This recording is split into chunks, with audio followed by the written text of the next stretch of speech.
Olá, estamos começando mais um Gente Interessante, hoje recebendo o Dr. Éder Fasanelli, advogado, ele é proprietário do Fasanelli e Advogados Associados. Nós estamos recebendo meu grande amigo também, Júnior Villanova, empresário, investidor, e o já habituê do programa, Valdir Faria. Ele é engenheiro, também empresário e detentor da marca Le Grand Chef, que está nos ensinando a dar os primeiros passos na cozinha, que já fizemos uma aula, hoje nós vamos fazer outra daqui a pouquinho. Quero agradecer a todos vocês. E nós estamos fazendo um tema, Júnior, Éder e Valdir, que nós achamos extremamente interessante, que é discutir sobre as separações dos casais. O que está acontecendo que está todo mundo separando de maneira, lógico, geral, não é todo mundo se separando. Mas nós fizemos um programa e colhemos algumas informações interessantes em relação a isso. São vários os fatores, né, que imperam na separação: discórdia, cansaço, rotina. Mas existem algumas coisas que foram mais enaltecidas. A primeira delas é o fator financeiro, que pega os casais, né? A Karina Yonan até citou isso daí, que ela julga como o maior peso dentro da separação que ela sofreu, foi exatamente a dificuldade do desafio de levar uma nova vida. Você acha que é esse o maior desafio, Éder? Na verdade, esse seria o desafio pós-separação. Pós-separação. O que enfrentar após a separação. Na verdade, essa questão financeira, eu como advogado, há uns 2 meses atrás, no auge dessa crise que está acontecendo, eu cheguei a fazer uma constatação, assim, eu concluí uma situação por uma situação ali. Em uma semana eu estava cuidando de 4 divórcios novos. E eu cheguei a imaginar que esta crise econômica pela qual o país está passando fosse a razão maior. Acaba refletindo no aumento do número de divórcios. Então essa questão da crise, da situação financeira, eu tenho assim uma desconfiança muito séria que acaba aumentando o número de divórcios. Por quê?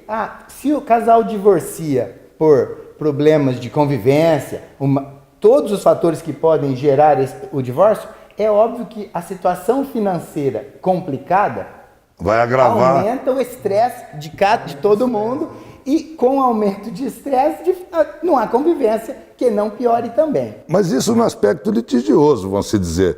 Mas no aspecto normal, da pessoa separando normal, do jeito que muitos nós separamos, de maneira absolutamente amigável, com paz tremenda, mesmo nessa situação, às vezes a pessoa sente como um desafio, como viver sem aquela renda, como que eu vou me virar talvez somente com o meu salário. Quando que a pessoa tem que pagar pensão nesses casos? Bom, na verdade a pensão alimentícia é devida pelo pai ou pela mãe. Não é necessário. Nós vivemos numa cultura que tem uma impressão que, a princípio, quem deve pensão alimentícia é o homem, é o pai, é o marido. Isso pode até ser uma regra maior, na maioria dos casos, mas não é só o marido. Se o marido ficar com os filhos, a esposa pode ter obrigação de pagar pensão para os filhos. Mas, a partir da separação, de fato, essa obrigação já existe. Porque essa questão de quando começa, não existe o momento, porque começa desde antes. Quer dizer, a obrigação de prover pela família, seja do pai, seja da mãe, ela existe durante o casamento. No final do casamento, se separou, a obrigação continua. Alimentos o sustento do filho, ou eventualmente o sustento do cônjuge. Independente da situação financeira que ele vai se exercer depois dessa. Não importa a situação. Inclusive, nessa situação de crise, as crises muitas vezes aumentam o número de divórcios. Agora, o divórcio piora a crise financeira, porque se estão casados, vivendo em uma casa só, ao separar, tem que procurar outro imóvel. Quer dizer, já aumentou imediatamente. É um aluguel a mais, casas. É um condomínio. Então, aí isso piora ainda mais a situação financeira, se isso já existia. Ô, Júnior, além da situação essa que normalmente impacta para os dois lados mesmo, né? Queira a gente fazendo de maneira amigável ou não, acaba gerando um ônus, que nem o Éder está dizendo, que é uma casa a mais. Mas existem alguns custos que vão. E você, como sempre foi um paizão, você sempre é muito ligado aos filhos, o que pesou mais para você? é incomparável. É incomparável a falta que eu sinto até hoje dela, né? Porque eu sempre fui um pai bobão. E pra você ter uma base, eu que fiz o enxoval da minha filha. Na época, minha ex-mulher não podia viajar, e eu fui pro exterior, fiz todo o enxoval, e eu não sabia o que era coeiro aqui no Brasil. Aí eu cheguei lá nos Estados Unidos, como eu vou explicar o que é coeiro? Se eu não sabia o que era, entendeu? Então eu fui, fiz a compra, o enxoval dela inteiro, até 1 ano e meio, 2 anos de idade. E aí ela nasceu, ela teve muita cólica. Aí nós aprendemos no YouTube, tem um vídeo que é o Bebê Mais Feliz do Pedaço. É uma matéria que saiu da Patrícia Poeta no Fantástico, que um americano identificou que se você pegar o bebê e enrolar ele com o bendito coeiro, que nem um charutinho, que nem um charutinho, na hora que você vira ele de lado, na hora que você, dependendo o tanto que estiver doendo, na hora que você virar ele já para. Se estiver doendo muito, aí você faz assim, ó, bem no ouvidinho dele. E eu fazia isso na minha filha. Então você é especialista mesmo, né? Eu que fazia a cólica dela passar e fazia ela dormir, quando ela era pequenininha. E o inverso, você sentiu que... Com que idade ela tinha quando você se separou? Ela, 3 anos e meio. E como é que fica essa relação? Olha, melhorou. É engraçado. Foi o meu maior medo, foi quase a minha loucura foi, porque bom, você tem uma base, desde pequenininha, eu acostumei a fazer massagem no pezinho dela, então eu comprava aqueles creminhos da Fisher-Price, então ela deitava, colocava o pezinho aqui no meu colo, e eu fazia massagem, ela dormia, aí ela ia no banheiro, eu que limpava ela, às vezes eu dava banho nela, então eu tive uma relação sempre muito, muito próxima. E esses pequenos detalhes são muito valorosos e importantes para mim. E de repente eu me vi longe de tudo isso. Para mim, eu não sabia o que pensar, entendeu? E, Valdir, você no último programa, você comentou as razões, o que mais lhe doeu foi exatamente o fator como o Júnior está falando, família, né, os filhos e tal. Depois da separação, se a gente tenta ajudar ou participar da vida da mulher ou dos filhos, isso não pode se tornar uma ingerência na vida dela? Não, eu acho o seguinte, voltando um pouquinho naquilo que vocês estavam conversando, a minha concepção é que os casais casados há mais tempo, a crise faz com que os casamentos não se acabem. Porque os casamentos mais antigos, às vezes as mulheres não trabalhavam. Ou eram prometidas para não separar. Exatamente. Então, o casamento se continua, às vezes, na infelicidade, porque um não tem coragem de deixar o outro, né? E aquela não tem consideração, ou aquele não tem consideração de ficar sem ter renda, né? Os mais novos, geralmente as mulheres trabalham, né? E aí quando vem a crise entra de um lado, entra do outro, aí há a separação dos mais Mas casados esse fato de novos. você separar e a mulher se tornar dependente de você é uma coisa até interessante, né, Ader? Porque você vai prover essa casa até ela ter um novo relacionamento, é isso? Eu acho, na minha concepção, é o seguinte, eu acho que a maneira ética e honesta de um homem ou de uma mulher é o seguinte, esses dias até a minha esposa falou, mas você que sustenta a casa, eu disse, não sou eu. Eu tenho alguns imóveis, fazendas, essas coisas que veio de herança. Mas as minhas empresas, apesar de ter uma empresa antes do casamento, eu julgo que as minhas empresas cresceram eu casado. Ela teve participação. Então eu disse para ela, as minhas empresas que são nossas é que te sustentam. Não pense que sou eu, tá certo? Eu estou gerindo as empresas que são nossas.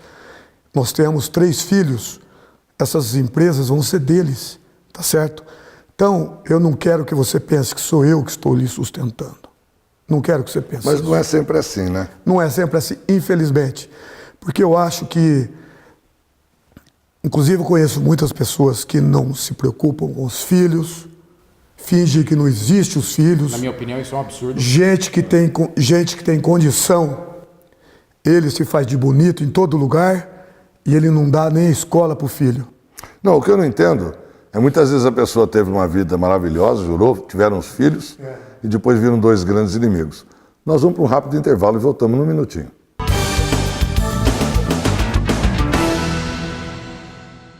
Todos os dias, meninas e meninos são vítimas de muitas formas de violência. E o pior é que muita gente finge não ver nem ouvir e silencia. Não desvie o olhar. Fique atento. Denuncie. Proteja. A responsabilidade de proteger as crianças e adolescentes é de todos.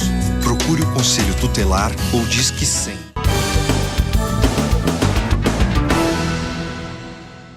Estamos de volta com mais um Gente Interessante, hoje recebendo 3 convidados ilustres, amigos, Dr. Éder Fazanelli, advogado, Júnior Villanova, empresário e investidor, e Valdir Faria Júnior, que é um empresário, engenheiro e um grande Le Grand Chef.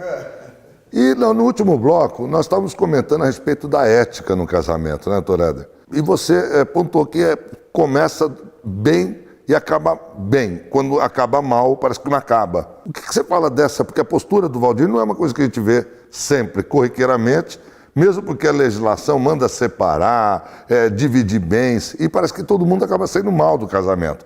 Ele teve uma postura que ele falou, não, tudo foi construído junto, é tudo junto, mas eu não sei se é a melhor maneira depois de se separar e manter bens do antigo casamento ainda unido, ou manter negócios. Eu não sei como é que funciona isso. Bom, inicialmente eu acho que essa questão a ética que o Júnior mencionou é o mais importante para fazer uma correção.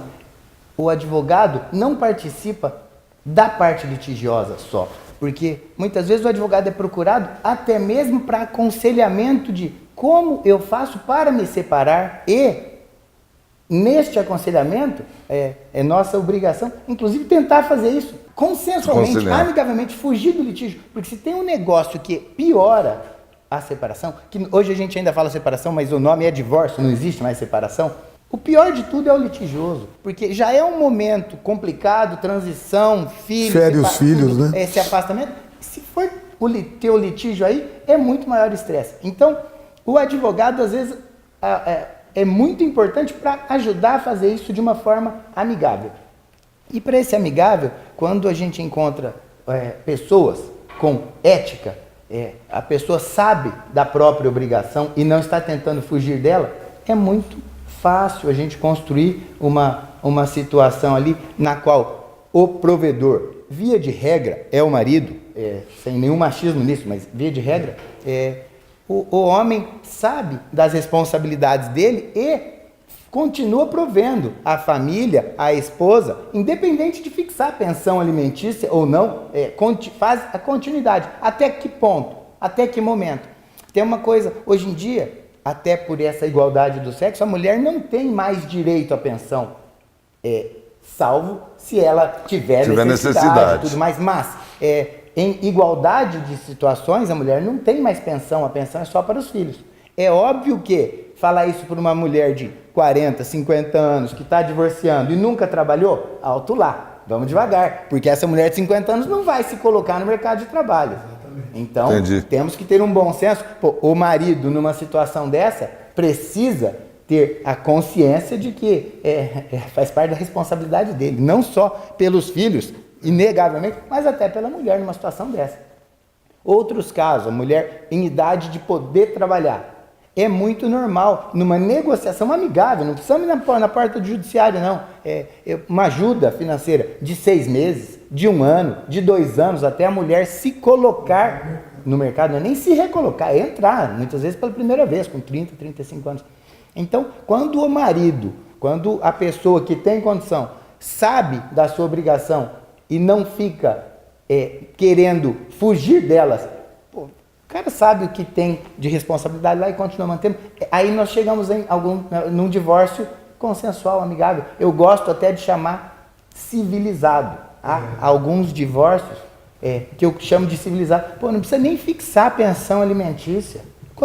A despesa do meu filho eu vou pagar. Quanto que é? Eu sei quanto é, eu já pagava. Se bem que em momentos de crise, nós até comentamos isso no último programa, nem sempre todos gostam de uma situação econômica favorável para poder, muitas vezes é desempregado, muitas vezes ele, até profissional liberal, ele diminui muito seus ganhos. Mas aí entra a transparência do negócio, né? Se você é transparente com a sua ex-esposa, olha, nós estamos apertados, estamos todo mundo apertado.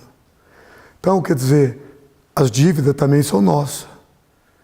Nós estamos bens, tal, mas temos dívidas também, no caso de quem tem dívida e quem tem bens.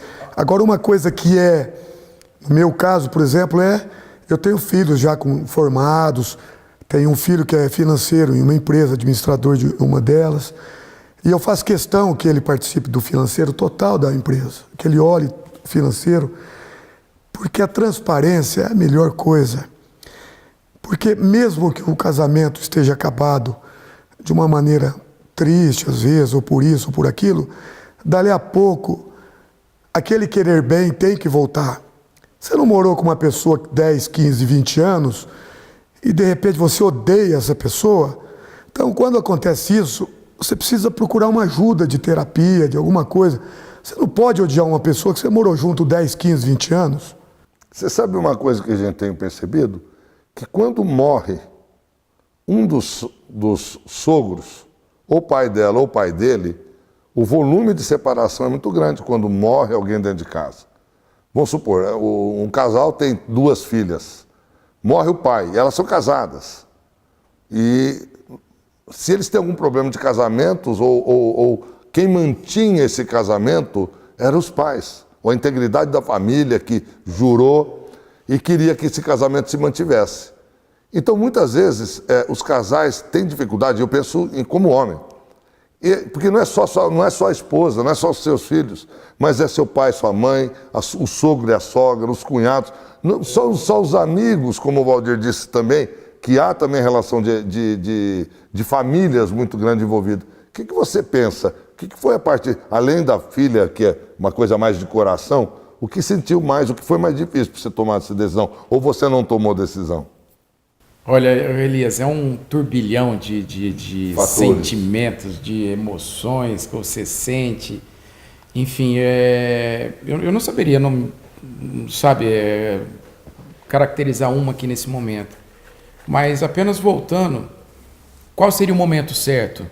Eu acho que é aquele momento em que você preserva a sua família, propriamente dita, né? A sua ex-mulher, né? Agora a sua ex-mulher. Evita que piore a sua filha, o seu filho. Eu, particularmente, sou um pai bobão e babão, né? Ou para o sofrimento. Ou para o sofrimento, inclusive seu. Inclusive seu, não é da família, é da mulher, é da filha. Não deixar deteriorar muito, né? E o seu também, porque a gente sofre. Eu vou te falar, para mim, tudo isso que vocês estão falando é comum com tudo isso. Eu sofri demais, porque, eu não sei, parece que o homem é que nem o cachorro, ele gosta de marcar aquele território, aqui é minha casa, meu habitat. Então, de repente, ele sai dali, ele não tem mais a casa dele. É o porto seguro, né? Você perde o porto seguro. Ele não tem mais a casa dele, ele não tem mais a mulher dele, o filho ou a filha, ele não tem mais. Enfim, ele não tem mais para onde ir, entendeu? Então, no meu caso, eu sofri muito. Final de tarde, você sair da empresa e falar, e agora, para onde eu vou? Erra o caminho também, né? O caminho também. Muitas vezes você se pega indo para casa antiga. Para onde eu vou? Não tenho mais casa, não tenho mais porto seguro. É melhor não separar, como já, se for possível, manter uma relação, como o Valdir disse. E como o Júlio está falando, o melhor momento é manter o respeito à família, aquela que você construiu, aquela que é tua parte. Mas, digamos assim, se tem uma palavra para encerrar esse programa, qual que seria essa palavra para como encerrar bem uma história que se começou e não terminou? Acho que tem que ter bom senso. Na verdade, a ética que o Faria mencionou, então, não brigar, tentar passar. É óbvio que vai ter uma transição no começo, dependendo da situação, mas atingir um ponto, depois de 2 meses ou 5 meses, mas parar de brigar, voltar a se relacionar bem, sem esquecer que quando nós estamos deixando o filho lá, aquela a nossa família. Quer dizer, vamos divorciar, mas vamos parar de brigar, vamos divorciar para nos dar bem, vamos divorciar para parar de sofrer, para diminuir o sofrimento e para viver bem e, acima de tudo, cuidando da cabeça do filho, porque são os filhos que sofrem o maior baque nisso. E então vamos continuar pensando nos filhos quando eles estão no casamento, é óbvio, né? Obrigado. Eu acho que sempre lembrar que aquela família foi você que construiu ela é tua para sempre. Ela é tua para sempre, então tem que ter carinho com os filhos. Não existe ex-filho, tem né? que manter, não existe ex-filho. E outra, não existe ex-amor. Você tem que querer bem a pessoa que você separou. Pode demorar um tempo, mas daqui a pouco você tem que querer bem, porque você não vai deixar ela sofrer. Só se for mal de coração, vamos falar a verdade. Não, mas mesmo que a outra erre bastante, ou que for, um errou, outro errou, tem que haver o perdão, porque no mínimo ela é mãe ou ele é pai dos filhos. Então tem que ter o respeito, tem que ter. Bom, nós vamos dar um rápido break e nós vamos agora fazer o segundo prato da série. Agora é comigo. Nós vamos agora fazer o prato talvez mais tradicional do Brasil, que é o feijão. E você percebeu que o Júnior, além de bom pai, ele é um bom publicitário, né? Ele já fez o marketing pessoal dele, né? De um bom cuidador de criança. Aliás, aproveitando o gancho, nós estamos no mês de agosto.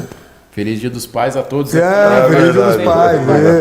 Que não seja pai, né? Então... E acontece uma coisa boa quando você acaba o relacionamento. Aparecem novos amigos, novos irmãos. Esse aqui é um deles. Ó. É verdade. Esse aqui já carregou a minha maca algumas vezes. Tá? Aparecem novos amigos e maravilhosos, viu?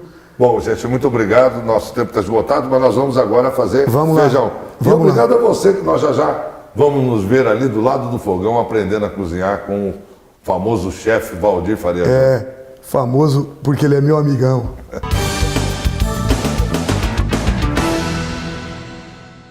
Todos os dias, meninas e meninos são vítimas de muitas formas de violência. E o pior é que muita gente finge não ver nem ouvir e silencia.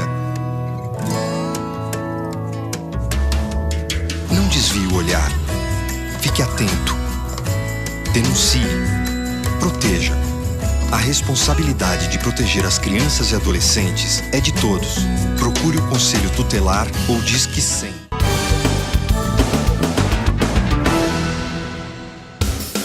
Bom, nós já aprendemos o primeiro prato, né?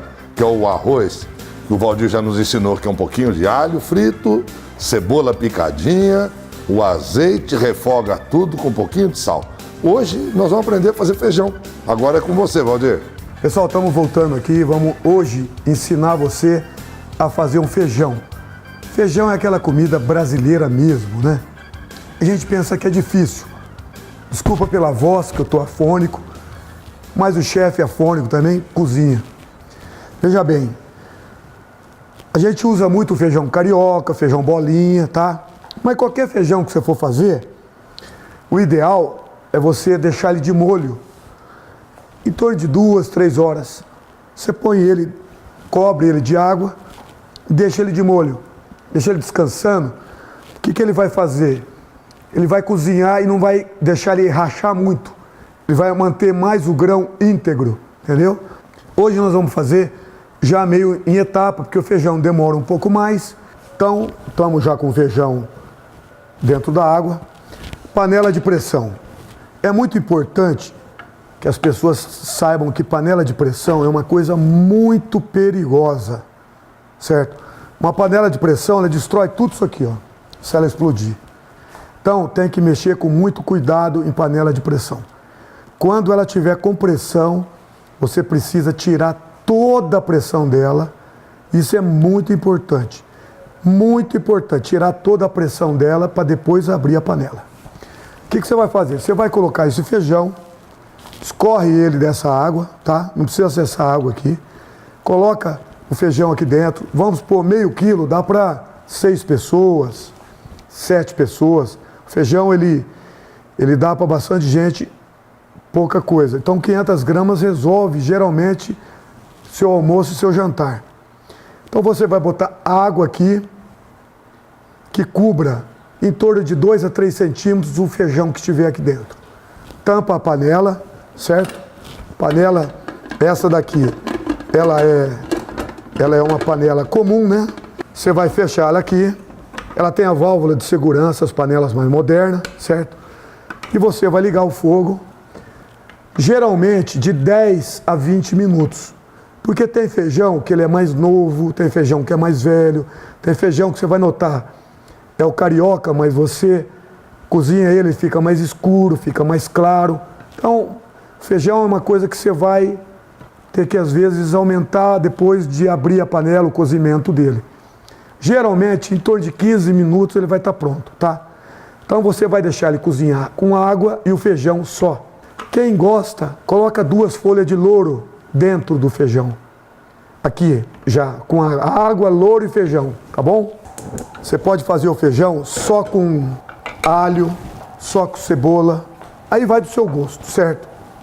Então você põe um pouco de azeite. Isso aqui, depois do feijão cozido, é que nós vamos temperar o feijão, tá certo? Então, o que você usa para temperar o feijão? Cebola, tá? Cebola cortadinha, como você refoga o arroz. Um pouquinho de alho. Quem gosta de bacon, o bacon dá uma característica bem diferente, fica uma delícia. Coloca bacon em cubinho, tá bom? Tira a pele. Você pode colocar até a pele que você tirou do bacon para cozinhar aqui na panela. Aí aqui você vai colocar o teu azeite, ou quem preferir, óleo de cozinha. E aqui você vai colocar o sal. Geralmente, meio quilo de feijão, você vai usar 1 colher de sobremesa de sal. Vai dosar de acordo com o que você gosta. Eu gosto, às vezes, um pouquinho mais. Você vai refogar tudo isso aqui, tá? Deixar dourar, fritar o bacon e dourar a cebola e o alho. Aí você pode desligar o fogo. Quando ficou pronta o cozimento do feijão, você vai, com uma faca ou com alguma coisa, levantar essa válvula aqui, ó. Você deixa sair toda a pressão da panela, toda. Isso é muito importante. Se a válvula sair, depois você tira ela para ter certeza que toda a pressão saiu. Aí só depois disso você vai abrir a panela. Aí o teu feijão já está cozido. Você vai temperar o seu feijão, certo? Você vai colocar esse tempero.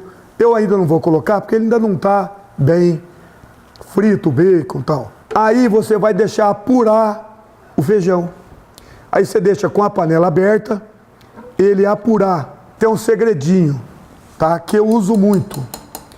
Se você gosta daquele feijão com caldo grosso, que é geralmente todo mundo gosta, pega 1/3 desse feijão, bota no liquidificador e bate ele no liquidificador, ele vai ficar um creme.